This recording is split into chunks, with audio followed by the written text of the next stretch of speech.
It's, as I said, a very difficult question to answer, not just the fact of evil, but the size of it, the volume of it, and people actually think that we don't think of these things as Christian apologists. The first thing I would say is to remember what I said earlier, that the question does not actually dislodge God. If anything, it should prove that God actually exists. Otherwise, value and the question disintegrates. You don't ask the question unless you believe in an absolute moral law. And you don't believe in an absolute moral law unless there's an absolute moral lawgiver. So the question is with God in the paradigm, not outside the paradigm. So we take that. The second thing I would say is the ultimate ethic in life is love. That is the supreme ethic. There is no ethic more supreme than love. But necessary to love is the component of the will. You cannot have love without the freedom to not love. Otherwise, you have conformity, compliance. You really don't have love. So if love is a supreme ethic and the freedom of will is indispensable to love, and the question must keep God in the paradigm, then what I would say is the greatest gift of God is the gift of the freedom of our will in order that we can love. But with the greatest gift comes the greatest possible calamity. When you violate that love, the entailments actually follow.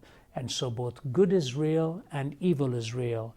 And the human heart must be able to recognize this and choose that which is good.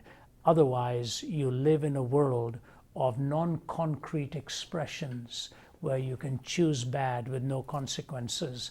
Nobody would believe bad is bad if there were no consequences to it. So in this supreme effort of God to bring you and me to himself, he gives us the example of love. He has made us for himself, and our hearts are restless until they find their rest in him. One other footnote. If I were to take a life, something tragic has happened because I cannot restore that life. But if God allows that to happen, he can still restore that life, and the component of eternity does spell the possibility of an explanation. Without eternity, the problem of evil remains totally unsolved. In fact, the question remains indefensible. So God is able to restore life, eternity is able to bring ultimate justice, and we leave those two components in his hands. This is actually an amazing question when you unpack it a bit. The question I'm asked most on the campus? They will agree that there is a moral framework somehow we cannot run from. They will grant you that. Even an atheist will say, why can't I be good? I said, I never said you can't be good. I said, but you're begging the question, what is good? And I said, there's a second question you have not even asked, which is implicit in your question, that every time we raise the problem of evil, it is either raised by a person or about persons.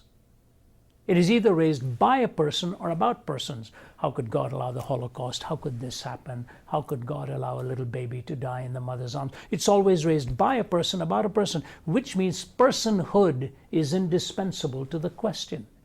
Therefore, the assumption is that the intrinsic value is not in the question, but in the personhood.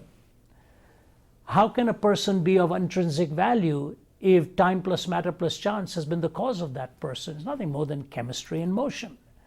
The only way the person can be of value is if the person is the creation of somebody with infinite and intrinsic worth, which means it's God himself that needs to be able to justify our question. So when we talk about evil and all the relativism and all of that, we need to realize that we are the point of God's creation. This is not to build pride. This is to build worth. This is to build value. So as Christians and as believers, when atheists raise the questions and present challenges to us, we need to realize they're actually arguing against themselves. They're assuming their questions are important, their questions are worth it, that they are worth it, and the one they're raising to is worth it, none of which actually holds if we are the product of primordial slime.